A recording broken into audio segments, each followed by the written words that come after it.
وحده لا شريك له وأشهد أن محمدا عبده ورسوله أما بعد فأعوذ بالله من الشيطان الرجيم بسم الله الرحمن الرحيم tulaba yenna yonna gy'osinziira assalamu alaikum warahmatullahi wabarakatuh. Olunaku nga bulijjo lwa Sande, ennaku z'omwezi ziri 3 mu mwezi guno ogusemberera ogusembayo mu mwaka guno gumanyiddwa nga 2024. Kitegeeza ki? Omwaka gugenze. Mu byonna by'osuubira okukola oba by'obadde owunzika kakasa nti omwaka gugenze, kitegeeza sambyako olabe nti tegukuleka. Tuli mu biseera bye waliise exam seasons. Season tuli mu ya exams era nga wenjogerera abaana ba senior 4 abamu bali mu wiki yaabwe esembayo, abamu bamaliriza n'abamu bakyakola naye nga kyetukakasa nti bagenda kuba bamaliriza ebyabwe. P7 naye bwetyo saako ate n'aba USCE. Mwenna gye muli tubasabira mikisa myereere, Mukama Katonda abakwateko musobole okuba nga muggusa ekyo kye mwatandika.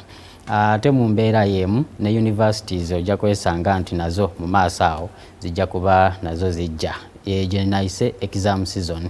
Eri abo abalina obuzibu tongera basabiramu nga abagumye abakwateko abakyusizeemu embeera ennungi. Nammwe abafunye ebirungi mweyongere okusaba Allah ow'ekitiibwa oba oli awo ayongere ku mikisa gye. Olunaku olwaleero mu mbeera yonna era tugguse ne programu yaffe emanyiddwa nga manya Obusiraamu. Amanya Nordin Sabba nzaba agenda okuba nga nkutwala mu programu eno saako ne muganda wange ate nga Sheikh Mulamba Kakensa mu theology ate nga mu mbeera y'emu lecturer mu Jamia Tul Mubashirin Uganda, Sheikh Madoi Yasin. Sebo nkusaba obuuze kwatulaba tulyoke tutambuze programu eno. Abatulaba baffe abalungi, assalamu alaikum wa rahmatullahi wa barakatuh. Wa alaikum salam wa rahmatullahi wa barakatuh. Sebo Sheikh webale kwanukula mulanga gwaffe ogw'okulaba nti ojja naawe obeeko ne byo sharinga n'abantu baffe. Olunaku olwaleero nga bulijjo sigenda kulwisaayo, tugenda kubanga tutambulira ku mulamu ogugamba nti ebijweteke oba obutakkaanya okutankana okuli ku Busiraamu. Bantu bangi bavuddeyo the waliise allegations against Islam nga babwogerera ku kino kyategeera ne kyatategeera oba kyatalinaako obumanyi bungi n'abanga abwogerera mu ngeri emu oba endala ng'alaga obukyayi oba oliawo n'obutali mubativu eri eddiini emanyiddwa nga Obusiraamu. Mu mbeera eyo tugenda naddala kukwata ku nsonga ya Hadharat Aisha mukyala wa Nabbi Muhammad sallallahu alaihi wasallama, engeri gye kigambibwa nti Nabbi yamuwasa nga mwana muto. Eyeefuuse allegation nene ensangi zino nga baganda baffe ku saidi eri endala bagireeta nnyo. So mu mbeera eyo ne tugamba nti katulabe mbeera ki eri mu kino era ansa ki ng'Omusiraamu gy'ayinza okutuwa. Sebo Sheikh, eyo we tugenda otambulira naye nga tetunnatuukawo awo, njagala tubeeko n'ekiggula luggi. Era nga kiggula luggi waffe olunaku olwaleero engeri gye kiri nti kyekuusa ku Busiraamu. Kigambibwa nti mu Busiraamu tusinza Katonda omu. Naye mu kusinza Katonda omu ne tuvumirira ebisinzibwa byonna ebbali wa Katonda oyo omu. Waliwo allegation ejja oba etera okujja nti lwaki Abasiraamu bagamba nti musinza Katonda omu ate nga tubalaba mwenna mutunula mu Kibula, tutunulira eyo Kaaba mu North, ate mu mbeera y'emu we tutuuka ne ku jjinja eryo erimanyiddwa nga Blackstone ne tulikiisinga abaffe okwo oba totaddeewo kusinza kulala ebbali wa Katonda? A'udhu billahi minash shaitani rajim. Bismillahir rahmanir rahim. Ensonga eyo nkulu nnyo. Tusaanye tukimanye era tukitegeere nti Kibula oba ekifo ekiri special ekirondebwa Katonda n'akiraga Nabbi oyo gw'aba alonze nti abamugoberera babeere nga batunula awo bakyusa obwangu bwabwe batunula awo tekyasookera ku nabbi sallallahu alaihi wasallam. N'abayudaaya bwe baali nga basinza baatunulanga mu Jerusalem mu kitundu ekimanyiddwa nga oba ku nnyumba eyo emanyiddwa nga banoonya ennyumba eyo emanyiddwa nga Baitul Maqdis Jerusalem gye batunula era ennyumba eyo gye baali bafeesinga era kyali tekitegeeza nti basinza nnyumba eyo oba gye bagulumiza wabula tukimanye nti Allah ayina kye tuyita obubonero bwe ayina ebintu byatuteerawo nti kino we muli akabonero kange kino kyekiri mu existence n'abituteerawo ng'ebintu ebyo tebiriimu kibirimu tebiriimu kyamaanyi just to test somebody's iman okutestinga imaani zaffe. Okudda ku Kaaba naddala ejjinja eryo lyobuuzizza ejjinja eryo kintu ki special ekiri mu jjinja eryo buli omu atuuka ayayaanira kulisemberera. Abamu balowooza oba bagamba nti kigambibwa nti ejjinja lino lyava mu ggulu ne ligwa wansi nga mucho ne ligwa wansi. Abamu bagamba nti no ejjinja eryo teryava waggulu wabula lyali wano wennyini ku nsi lyaliko oli n'alikozesa oyo Allah gwe yalonda nabbi Allah gwe yalonda okubeera ng'atandika omusingi gwa Kaaba n'alifuna n'abeera ng'akola ki aliteekaawo samuweya naye bwe tugenda kiri nti oke lyava mu ggulu nakyo kisoboka kuba mutuals zisobola okubaawo. Mutuals kitegeeza tuyimuyite kinga kibona omu nti amayinja ago gakoonagana eyo mu bbanga eyo bulungi ogutundutundu ne gujja ne ligugwa wansi.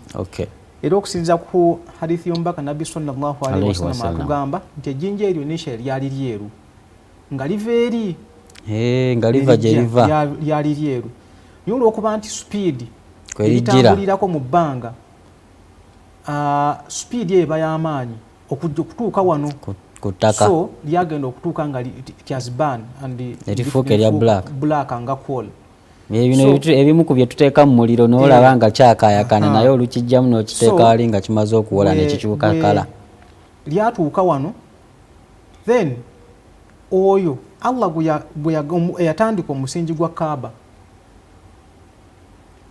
n'asitula Kaaba n'addira ejjinja eryo olw'okuba nti lirina akakwate nti lyali special lyavaawa waggulu ye n'alikwata n'aliteeka mu kifo we yaliteeka.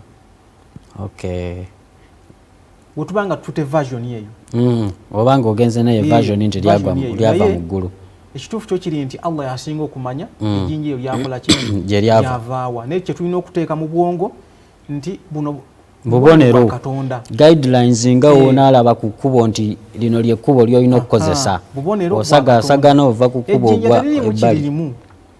Ejjinja teririimu kiri kye lirimu era mu hadithi emu eri famous eva ku Hazrat Umar bin Khattab radiyallahu anhu agamba nti yalaba nabbi nti yatuuka ku Kaaba kigambibwa nti yatuuka ku Kaaba n'anywegera ejjinja eryo n'avaamu ebigambo n'agamba nti inni a'lamu annaka hajarun nti nkimanyi toli jjinja buyinja nti singa saalaba nabbi sallallahu alaihi wasallam ng'akukiisinga nandibadde sikukiisinga naye gwe oli just jjinja tolina kyongattako tonkosa tongattako tekiyina kwegamba eyo endowooza y'okugamba nti tulisinza ebeera nkyamu ebeera ddala nkyamu wabula Qur'ani yekijjayo bulungi ate mu aya mu suratul Bakara sura eyokubiri aya 143 ne 144 aya ezo zijjayo bulungi ensonga lwaki omusiraamu oba lwaki Allah yatugamba tukole ki mutunule ekibula kyekikirimu Allah atugamba nti sayaqulu sufaha minan nas ma wallahum an qiblatihim allati kanu alayha nti abasirusiru mu bantu bajja kuvaayo bagambe beebuuze nti ate bano bali ku ki kibula yaabwe kibula kitegeeza direction obwanga lwaki bakyusiza direction ya baali batunula Baitul Maqdis kakati ate baba batunudde ekitegeeza before baali batunula mu Jerusalem ne mutume naye then oluvannyuma Katonda n'agamba nti bakyuse obwanga bwabwe aya eyongerayo neegamba nti an qiblatihim allati kanu alayha eyo gye mwali mutunula kibula gye mwali mutunula ate ekyabawaliza okubeera nga mugikyusa muvaayo n'agamba nabbi sallallahu alaihi wasallam Allah yamugamba nti kul nti badde mu bagambe lillahi almashariq walmaghrib obuvanjuba ne bugwanjuba byonna wa Allah yahdi man yasha'u ila siratin mustaqim alungamyo gwaba yagadde kukubo eggolokofu n'agamba nti era mu ngeri y'emu kyova olaba wama ja'awna liqiblata allati kunta alayha illa lina'lama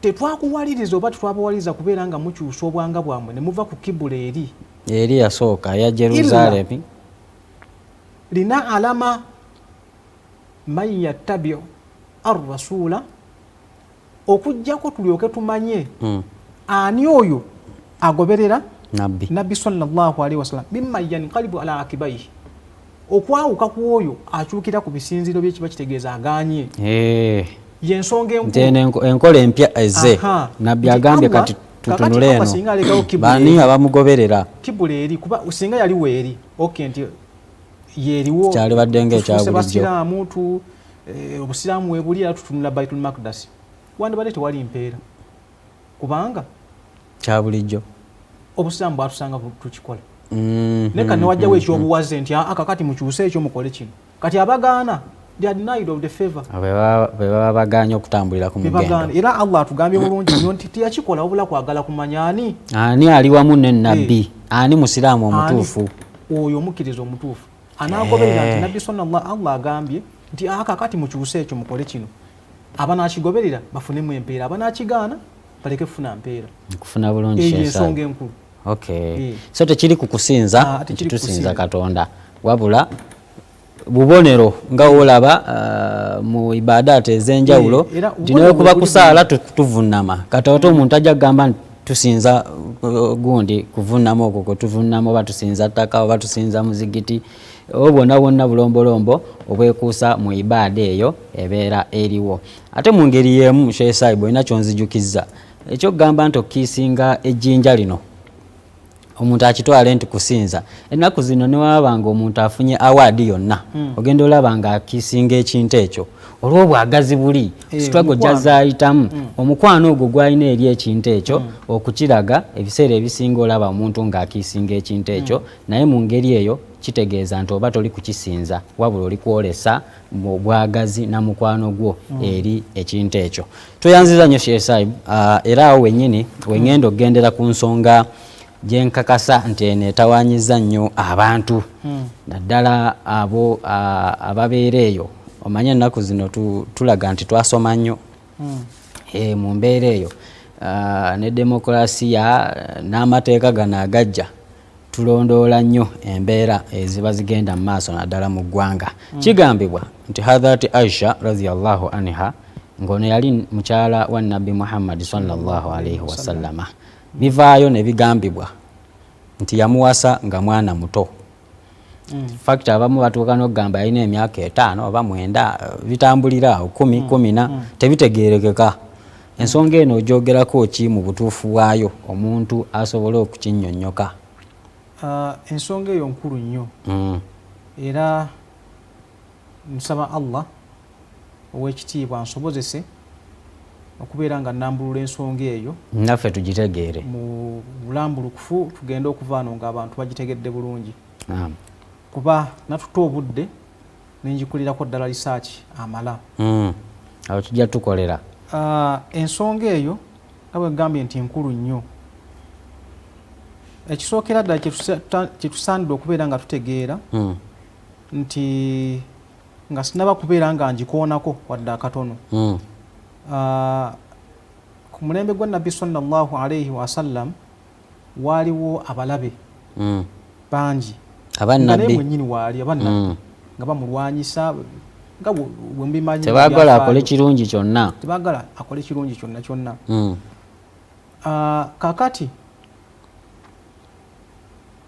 ate kyekisa kyekimu kyewasizaamu Hazrat Aisha nga weebali abalabe be n'olwekyo singa kyali nti nabbi sallallahu alayhi wa alihi wasallam yakola ekikolwa ng'ekyo nga kikyamu mu maaso gaabwe kimenya amateeka yandibadde turning point y'abalabe be okubeera nga bamussa wansi kuba omulabe ye kyanoonya anoonya loophole yonna kukuteeka wansi chance yite golden chance eri abalabe nti akakati tukoze ki tumufunye naye tetukira mu byafaayo era teri mulabe wa nabbi sallallahu alaihi wasallam n'omu oba omulabe w'obusiraamu n'omu yakozesezaako allegation eno ng'alwanyisa nabbi kitegeeza ku mulembe guno ffe nga we ŋŋambye nti twasoma nnyo kati tulaba yo tantiiru ku mulembe guno ab'amadiini amalala batandika okubeera nga bajjayo ebituli ebyo bakubamu ebituli oyagala kutugamba nti ku mulembe gwa nabbi gwennyini we yaliwo ne mu balabe abaali banoonya engeri gye bamuteeka wansi ekyo kyatuukawo tekyayogerwako tekiriiwadde mu kati ate kizze mu centuries zaffe eno ate abantu bali okukikozesa nga ako kalowoozo kakulu okulwanyisa obusiraamu n'okussa ekitiibwa kya nabbi sallallahu alaihi wasallama n'abakyala be. Kakati ensonga eyo okusinziira ku bitabo mu history oba mu bitabo by'ebyafaayo ne mu bitabo bya hadith kigambibwa nti emyaka nabbi sallallahu alaihi wasallam gye wasizaamu Hazrat Aisha gitambulira wakati w'emyaka 6 n'emyaka 9. 6 ku 9. Myaka 6 ku 9. Mu biseera bye yamuwasizaamu bitabo ebimu ebigamba kye tuyita nika si nika oba okwanjula kye tuyita okwanjula oba wano kyandiba nga kyekyo okwanjula kakati ate n'okuba nga yamutwala nakyo nekyawukana ku kino enkola eyo ye eri mu Bawarabu ne mu Bayindi nti osobola okgenda n'oyanjula wala wamwe newayita nebbanga n'emyaka nayo gibeera 5 naye ng'omuwala akyaliyo waabwe ali waabwe naye ng'oyanjudde bamanyi nti ono ye bbaawe then wayita emyaka gye baba basazeewo ba gye baba bagadde oba ekiseera ekituufu nga kituuse then n'olyoka okola noshiftinga n'omwegattako mutume we yamutwalira okusinza ku bitabo bya siira oba ebitabo by'ebyafaayo gitambulira wakati w'emyaka 9 ku 19 wakati awo bivaalinga lwaki kitambulira wakati awo nti abamu bagamba 9 abamu 17 abamu batambulira awo wakati awo 9 ku 17 naye kati ffe tutegeera tutya ensonga eyo okunnyonnyoka mu bitabo bya sahih sita oba mu bitabo 6 bitumanye ebya hadith ebitabo 6 nga otwaliddemu ne sahih Bukhari ne sahih Muslim byonna ng'obizingiddemu byogera ku myaka 6 egyoku engagement egyokwanjula gye tuyise egyokwanjula olw'okwanguyirwa emyaka 9 okubeera ng'akola ki ng'amutwala ng'era mu zino hadithi 21 zezogera ku nsonga eno mu gundi zonna osanga hadithi 21 gegogera ku nsonga eyo ya Hazrat Aisha ku nsonga ya Hazrat Aisha okubeera nga yafumbirwa ng'ali under age newankubadde bo tebateekawo under age bo bateekawo hadithi nga wezikola ki nga wezikireeta kakati hadithi 14 kweza 21 zino zogerwa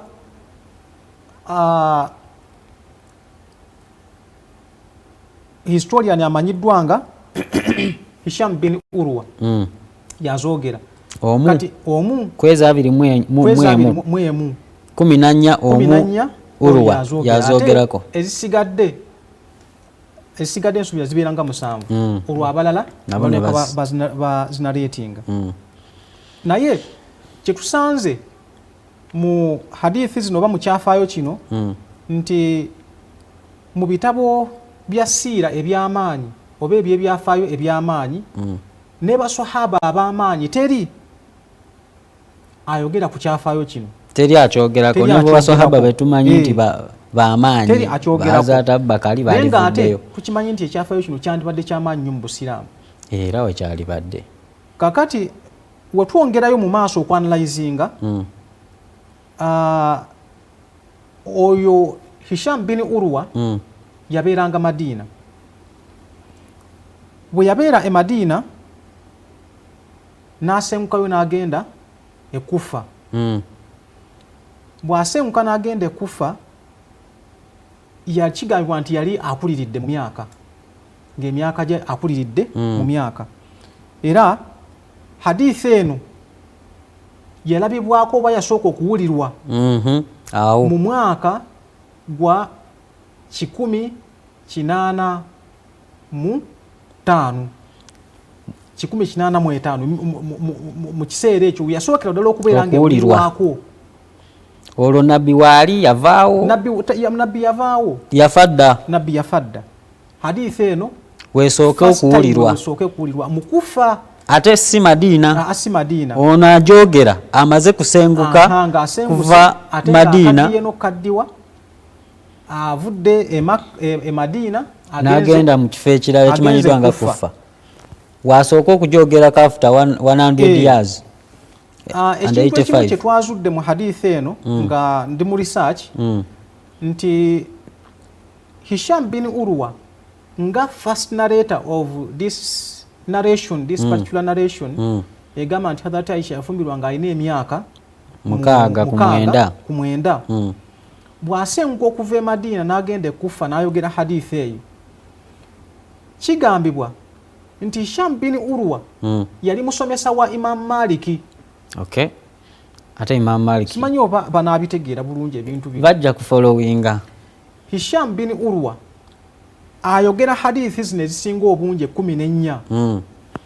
Yali muyizi? Teyali muyizi, wabula yali musomesa wa Imam Maliki. Okay. Imam Maliki gwe tumanyi obulungi yatandikawo oba yawandiika ekitabo ekya hadithi ekimanyiddwa nga Muwatta. Imam Maliki nga alina ne school of thought, alina abamugoberera, y'omu ku baimaamu abana. Kakati bwe tumala otegeera ensonga eyo, kigambibwa nti Imam Malik era tukimanyi bulungi mu history mu byafaayo mu kukuŋŋaanya hadithi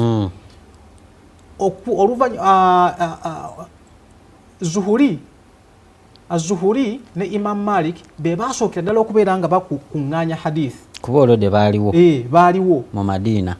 Ate jjukira mugambi oli yali musomesa we eyasooka okunaleetinga yali musomesa wono.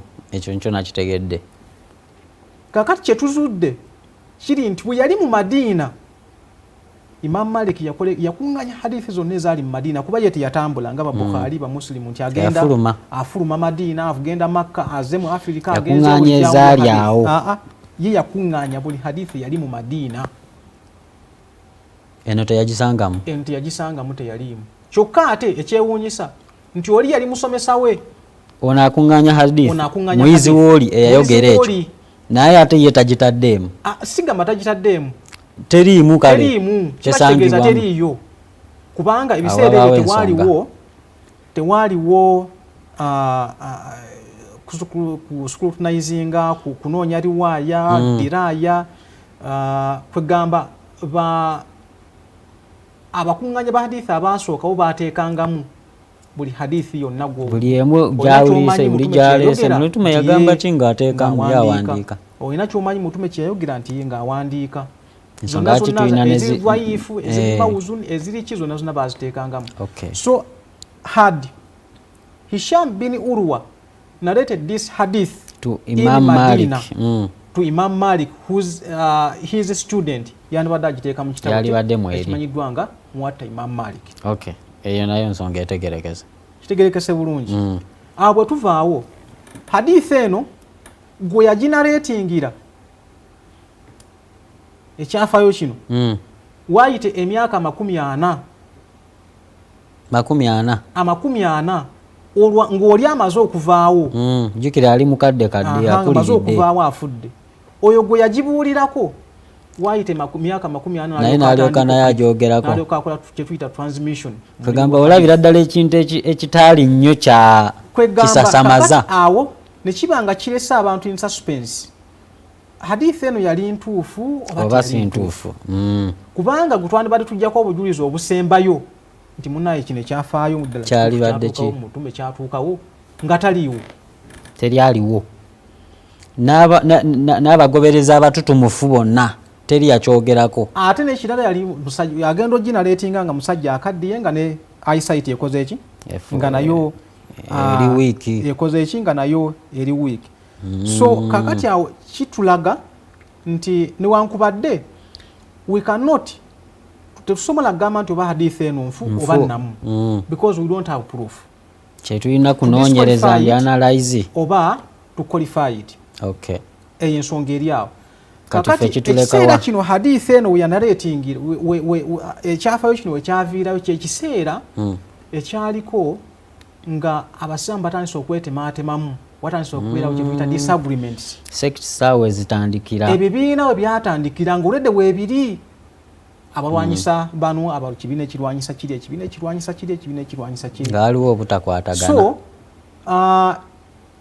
kirabika hadithi eno ze zimu kuzaakozesebwa kubanga mutume sallallahu alaihi wasallam kigambibwa nti yagamba nti tuyige obusiraamu ku ye ne bakyala be kuba be baali basinga obutegeera be baali basinga okubeera nga bategeera obusiraamu kakati maybe abamu ku bantu bayagala okudisqualifyinga Hazrat Aisha radiyallahu anha okumufeebya bamusse wansi nti oyo tetumuyigako ki kintu kyonna talina kyatugamba possibility nayo weeri can also be drawn from this kind of narration bwe tweyongerayo mu Bukhari zino hadithi zisangibwa ne mu Sahih Sita ne mu Bukhari mwennyini mweziri mu Bukhari ate tulinamu narration ezimu ate tulaba nti ate nazo zikola ki zikontana ku kyafaayo kino kyennyini nnyini emu ku hadithi ezirimu era ekwata ku kyafaayo kino egamba nti Hazrat Aisha yafumbirwa mutume sallallahu alaihi wasallam emyaka 3 nga Hazrat Khadija amaze okukola ki okufa Amako nti waitayo emyaka 3 Khadija nga amaze okufa mukyala nabbi eyasooka bw'afa ne waitayo emyaka 3 ono n'alyoka afumbirwa mutume ekirala nti ate Hazrat Khadija nga amaze okufa esoose ebadde nti yamufumbirwa nga wayiseewo emyaka 3 ate ekirala gamba nti Hazrat Khadija nga amaze okufa waayitawo emyaka 3 mutume n'asenguka n'agenda e Madina mutume bw'asenguka n'agenda e Madina olwo ne wayita ate emyaka emirala ng'ebiri ate olwo n'alyoka awasa ono n'alyoka awasa Hazrat Aisha ebyo nabyo biri awo ebyo nabyo bikola ki nabyo biri awo kakati wetudrawinga nanka from wetu concludinga from that aspect tukiraba tutya nti tesobola kunenya bakompayira ba hadithi zino kubanga ekituufu kiri nti waayita ebbanga ddene ebbanga lyali liwera myaka 10 oba ku 15 ne batandika okuzikompayiringa ng'omubaka yafa nga omubaka amaze okufa temusobola kubulamu bulumiro obwo kati naye sheesaayo bwawe wenyini omanyi ensonga eba ekwata ku mwana tuddeyo ku famire Hazrat Aisha teyalina baganda be tuna tusinziira awo wakiri nti walina mukulu we oba yalina omuto we wakiri tumanye nti mukulu we oba muto we mu mbeera eyo ye n'asobola okutunnyonnyola ensonga eno tugitegeera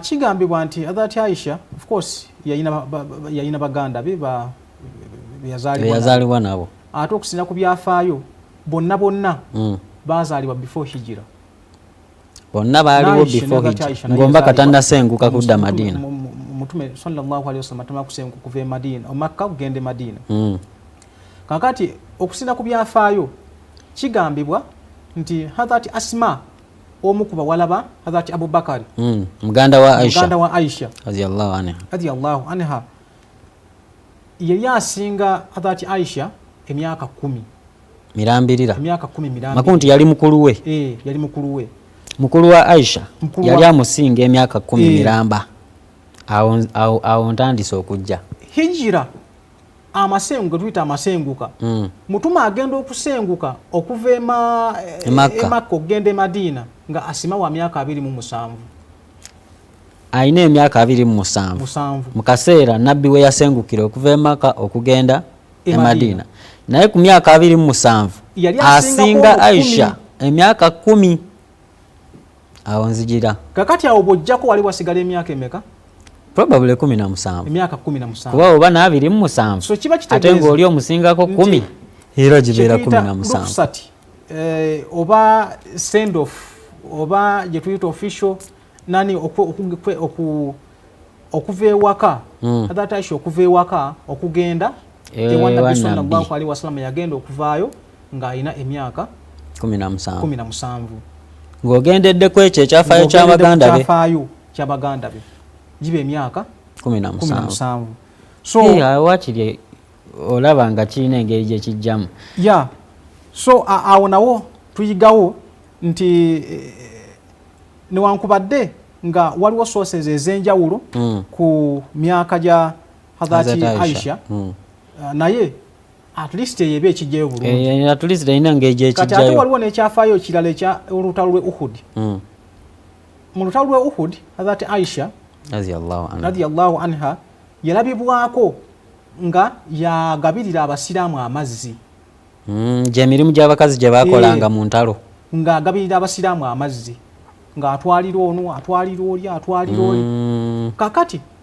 ate olutalo lwe Uhud lwatuukawo mu mwaka ogwokubiri oluvannyuma lw'amasenguka ga Mutume sallallahu alaihi wasallam abagoberera history kituufu kakati bwe tunuulira awo Hazrat Aisha ku myaka emito gye bagamba gye yali ayina tasobola kubeera nga yeetaba mu lutalo atandika okubeera nga adduka eno n'eri ng'agabirira abasiraamu abeera mu lutalo awo kiba kitegeeza nti yali mukulu ekimala okusobola okukola omulimu ogwo n'ekyo olaba nga kigatta nakyo olaba nga kigatta omulungi atulaba yonna gy'oli tuli ku BBS Terefayina mu programu yemanyiddwa nga manya obusiraamu era nga olunaku olwaleero tukuleetedde emboozi ez'enjawulo era nga tubadde tuli ku Hazrat Aisha yonna gy'oli wobanga obadde otugoberera at least nkakasa nti kati emboozi etandise okugatta Sheikh akugambye nti eyasooka okyogerako nti Aisha bamutwala muto yakyogerako nga wayise emyaka 10 n'omusobyo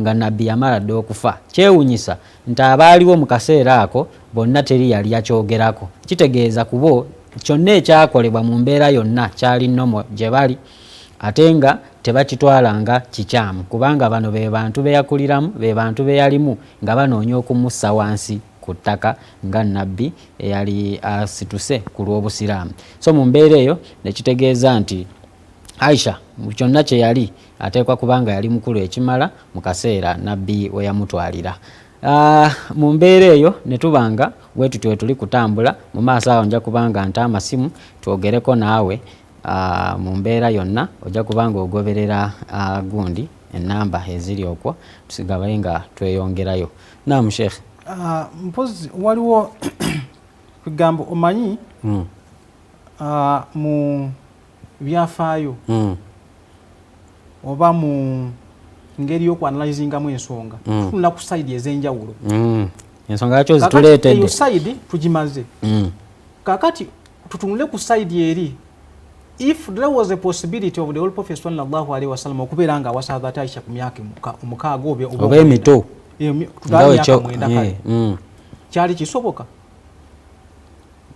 okusinziira ku byafaayo n'okusinziira ku nkula y'abantu mu kikula ky'abantu n'okusinziira ku public view bwe tunuulira saawa eno ne wuba kati omuntu n'awasa omwana ng'akyali kikola amawulire nnyo kikola amawulire owenkaaga wawasa owabiri kikolera ddala amawulire bagambira ddala nti atutte muwala we naye just ku muntu ali nnomo owa bulijjo ono Hadharati Abubakar radiyallahu anhu mwennyini yakwata muwala we n'akola ki n'amuwaayo ewa nabbi n'agamba mukuwadde muwase tewaaliwo senga tewaaliwo yenna yaleeta objection tewaaliwo bakulu ba kyalo tewaaliwo bonna bakikkiriziganyako nti uyo mwana akuze atuusa okukola ki okufumbirwa katunuulire mu mbeera mu bikula by'abantu engeri abantu gye bakulamu okusinziira ku history oba ku byafaayo enkula z'abantu zikola ki oba generation zigenda zikola ki zikyuka okusinziira ku life gye tuyita life expectancy oba kitegeeza ki mu Uganda olaba ne geographical nature nayo ne geographical nature ne life expectancy obuwangazi bw'omuntu obuwangazi bw'omuntu bukola kinene nnyo kukula kwe omuntu agenda okuwangaala kwegamba mu bufunze abantu bwe babanga bawangaala emyaka mitono bakola ki bakula mangu nga mitono era kino si kyakwewuunya nti mu Greece ne mu Roman mu myaka egyo mu myaka gyedda okusina ku history baali bawangaala wakati w'emyaka 25 ng'oyo muntu afa myaka 25 ku 3 ng'afa wakivaamu lwaki ensonga emu yali nti walingawo ekisooka malnutrition endi yalinga mbi ekyokubiri enzijanjaba yalinga mbi mortality birth abaana okufa nga bakyali bato okufiira musanya entalo zalingawo kwegamba bino byonna zonna factors ezidinga omuntu okubeera nga afa nga obudde bukola ki nga n'emyaka gye teginakubeera n'olwaleero seeko olina kyonzijukiza nti ekikula ky'abantu ennaku zino ffe Afirika tukyalina omukisa naye ojja kulaba nga awalala ate tekiri nga ffe essaawa eno twala ekyokulabirako mu bazanyi b'omupiira ewaffe eno omuntu abeera ku myaka 4 naye ng'akyagukuba ate ogenda eri mu Europe omuntu n'abeera mu myaka 3 naye ng'alaga aweddemu okitegeera so kitegeeza nti ekikula ky'abantu okusinziira ku wa waakulidde nawo wanjawulo naffe wano twabadde mu covid wano ng'abaana abamu babayise baana ba covid nga akuza omubiri guli waggulu naye ng'emyaka mito so mu bufunze nti life oba obuwangazi bw'omuntu bwagenda okuwangaala wano nakyo kikola kinene nnyo okukola ki okukula kwe kati mu bufunze nti olw'okubanga abantu abo baafanga mangu kyaleetangawo concern mu society nti kakati what about the next generation abantu bagenda kuzaalibwanga batya naddala abawala bafumbirwanga nga bakyali kino tukiraba even mu USA mu myaka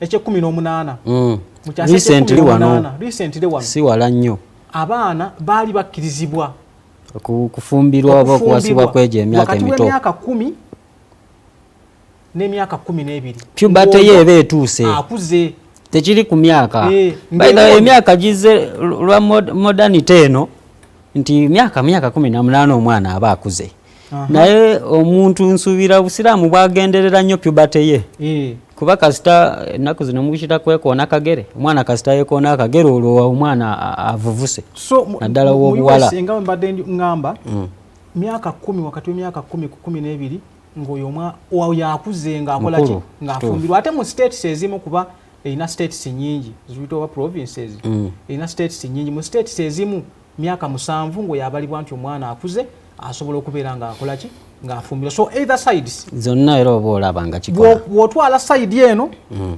tekiina wekissa kitiibwa kya Nabbi sallallahu alaihi wasallam ate bw'otwala side eri nayo nayo kiba kitambula bulungi nnyo omuntu asobole okukitegeera babeere nga bategeera ensonga eno bulungi nnyo nkakasa bukakasa nti ensonga eyo mugitegedde.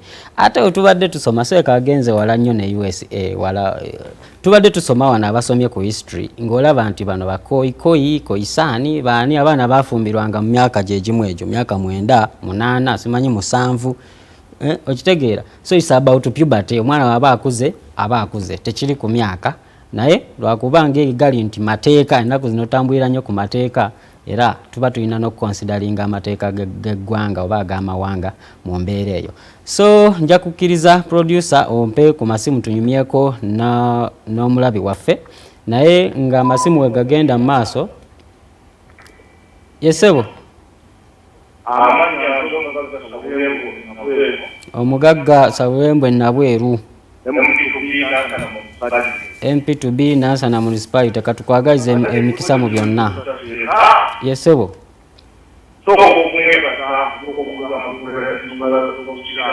Yesebo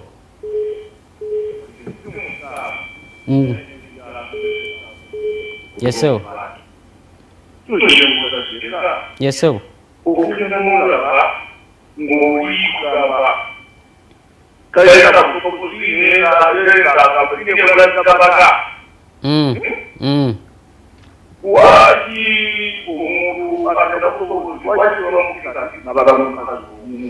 tweyanziza nnyo ensonga yeeyo era nkakasa nti seeka ajja kuba agikwatako nga tugenda mu maaso n'amasimu ebigenda mu maaso ku TV awo twabagambako last week nti tugenda kube aba Humanity First Uganda balina kampu egenda okuba kunyinyiitira eyo mu East era eri kapucholwa byebyo byolabako ku screen awo w'amasimu nga we tugenda mu maaso namwongere nga mwetamu ali ku simu. Hello kendezaako ku volume yo tusobole okukwatagana oba Vira TV. Waalaikum salaam wa rahmatullah. Naffe tweyanzizza okubeerako. Yesebo Kasimu Sabba.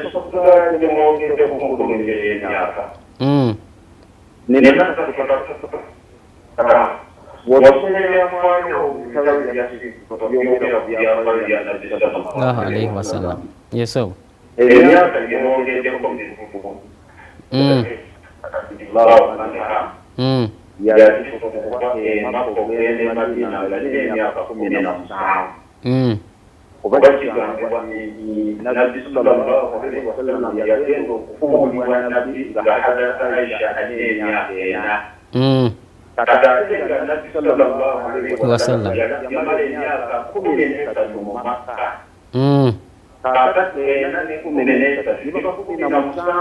era kiba kivaayo.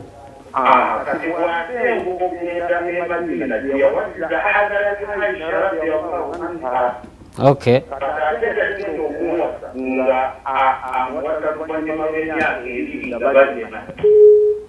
Kitegeeza era yali mukulu jeje myaka 19 mu bufunze jeje 19. Tukweyanziza nnyo supplement yo mukulu Kasimu Sabba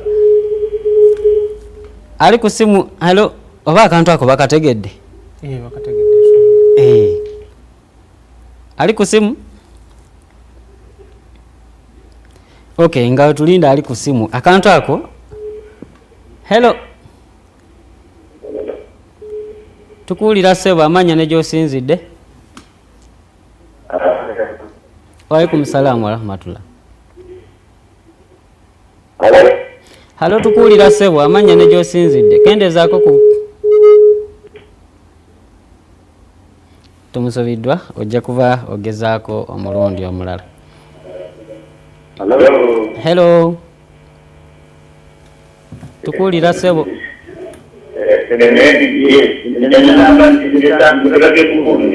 Eno BBS Terefayina. Yesebo oyiseemu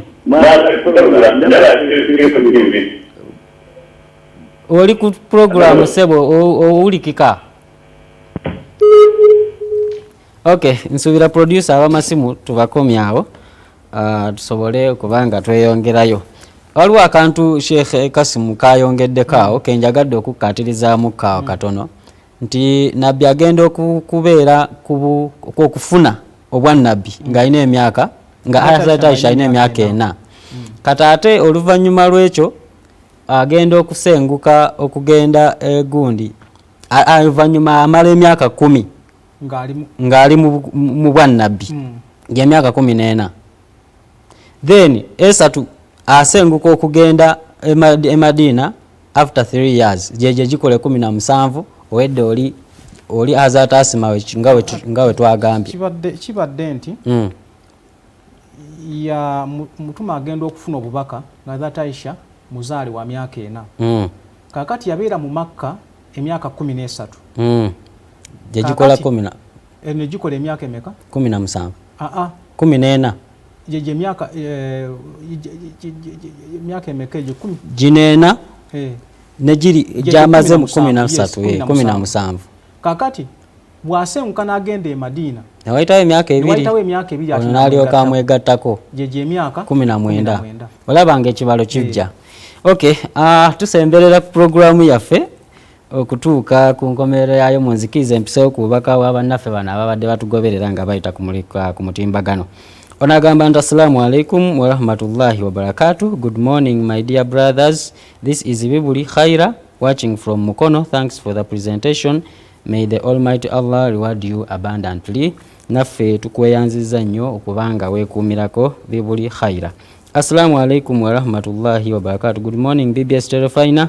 Mama Hashim Busabala Road, tusiima nnyo empeereza yammwe every Sunday morning.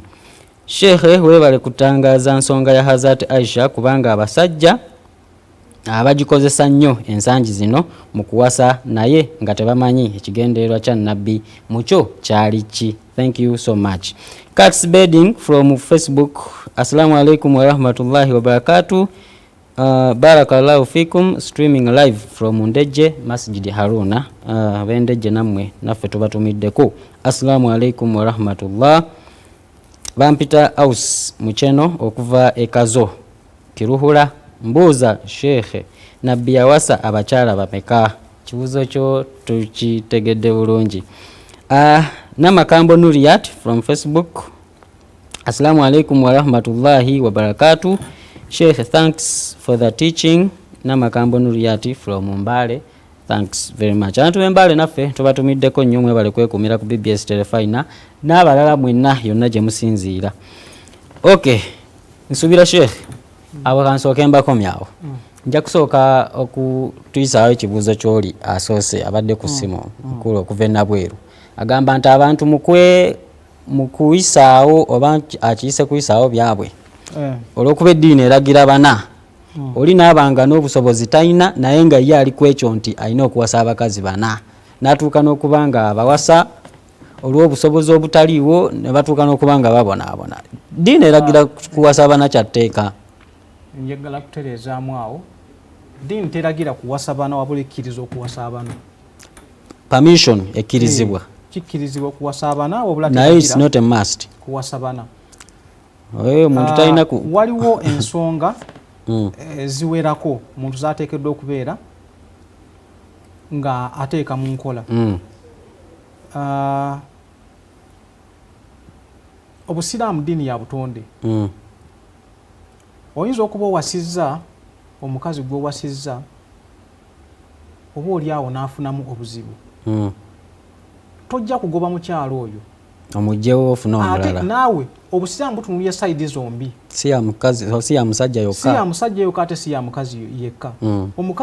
Omukazi aba wuwo kye kisooka. Ekyokubiri igwe naawe olina rights zo nga ggwe omusajja.